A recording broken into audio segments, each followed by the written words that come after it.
बाबा जी की प्यारी सास संगत जी, सभी को प्यार भरी राधा स्वामी जी। आपका हमारे YouTube चैनल पे बहुत बहुत स्वागत है। राधा स्वामी जी संगत जी, आज की साखी से आप जानेंगे कि मालिक जब एक रास्ता बंद करता है तो वह हमारी भलाई के लिए ही होता है।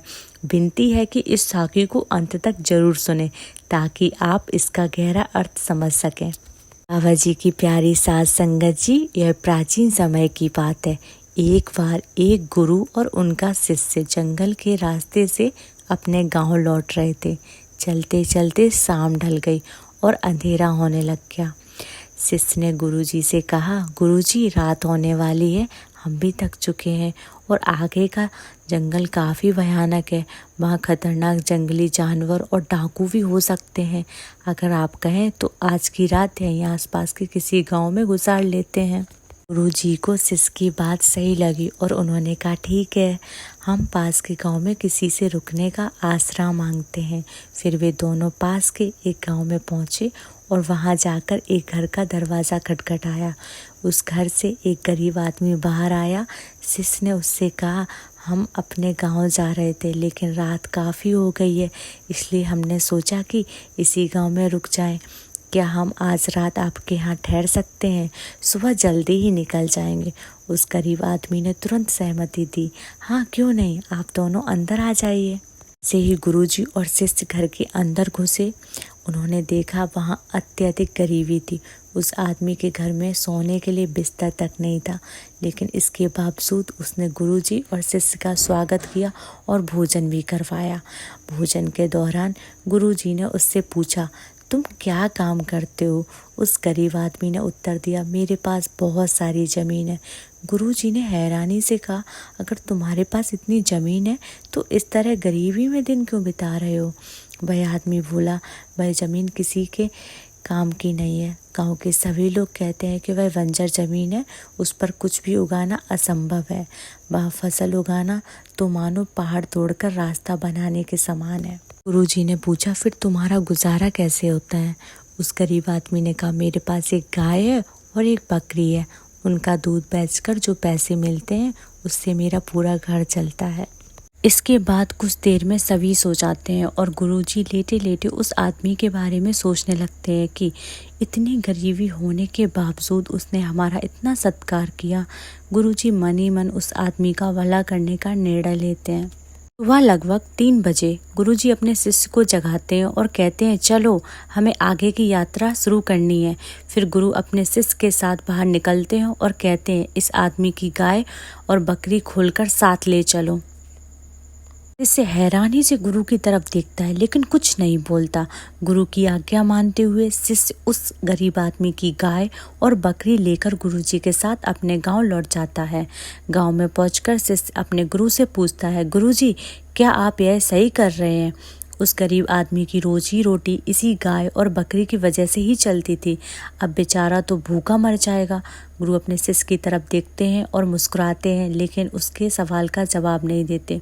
शिष्य को समझ में नहीं आता और वह इसे गुरु की कोई लीला मान लेता है। उस बात को तकरीबन 3 साल गुजर जाते हैं। 3 साल बाद गुरु और शिष्य फिर उसी रास्ते से गुजर रहे होते हैं। शिष्य को याद आता है कि यह वही गांव है जहां हम एक बार रुके थे और हमने उसके साथ कितना गलत किया था। वह अपने गुरु को वह बात याद दिलाता है, गुरुजी याद है, हमने उस गरीब की गाय और बकरी दोनों चोरी कर ली थी। अब पता नहीं वह बेचारा किस हाल में होगा। इस पर गुरु बोलते हैं, चलो एक बार उसके घर चलकर देख लेते हैं कि वह अब किस हालत में है। फिर गुरु अपने शिष्य के साथ उस गांव में पहुंचते हैं और उसके घर जाकर देखते हैं। जहां पहले टूटा फूटा घर हुआ करता था, वहां अब आलीशान घर बन चुका था। घर के आंगन में बहुत सी गाय और भैंसें बंधी हुई थी। तभी अंदर से उस घर का मालिक बाहर आता है। शिष्य उसे पहचान लेता है और पूछता है, क्या तुमने हमें पहचाना? मैं और मेरे गुरुजी 3 साल पहले आपके घर आए थे और एक रात के लिए आपके यहाँ रुके थे।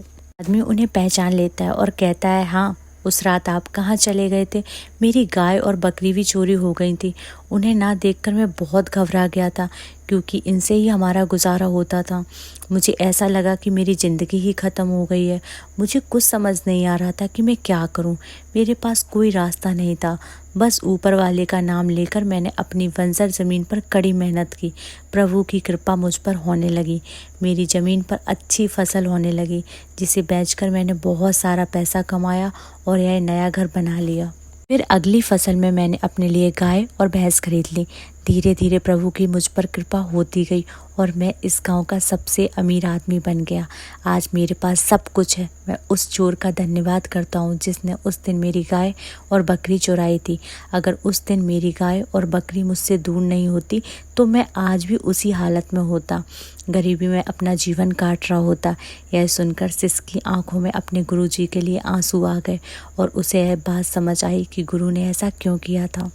सत्संग की इस सुंदर साखी से हमें यह शिक्षा मिलती है कि जब कभी हमारा एक रास्ता बंद हो जाता है तो हम ऊपर वाले को दोष देने लगते हैं, जबकि अगर एक रास्ता बंद हो जाए तो उस मालिक का नाम लेकर दूसरा रास्ता बना लेना चाहिए। हमें यह समझना चाहिए कि उस मालिक ने एक रास्ता बंद किया है तो वह हमारी ही भलाई के लिए किया है। वह हमें कुछ बेहतर देने के लिए ही कर रहा है, नहीं तो हम जीवन भर उसी एक रास्ते पर चलते रहेंगे और कभी कामयाब नहीं हो पाएंगे। इसलिए मालिक की करनी पर कभी संदेह नहीं करना चाहिए। मालिक जो भी कर रहा है हमारे भले के लिए ही कर रहा है। बाबा जी की प्यारी साथ संगत जी, आशा करती हूँ ये साखी आपको बहुत अच्छी लगी हो। अगर आपने हमारा चैनल सब्सक्राइब नहीं किया है तो सब्सक्राइब कर लेना, जिससे आपके पास ऐसी कई साखियाँ आती रहेंगी जिससे आपको बहुत सीख मिलेगी। और कमेंट सेक्शन में राधा स्वामी जी ज़रूर लिख देना। और मैंने डिस्क्रिप्शन बॉक्स में व्हाट्सअप चैनल बना के डाल दिया है, वहाँ पे आपको नई नई अपडेट मिलती रहेंगी, जिससे आप बाबा जी के बारे में और अच्छे से जानकारी प्राप्त कर सकते हैं। राधा स्वामी जी।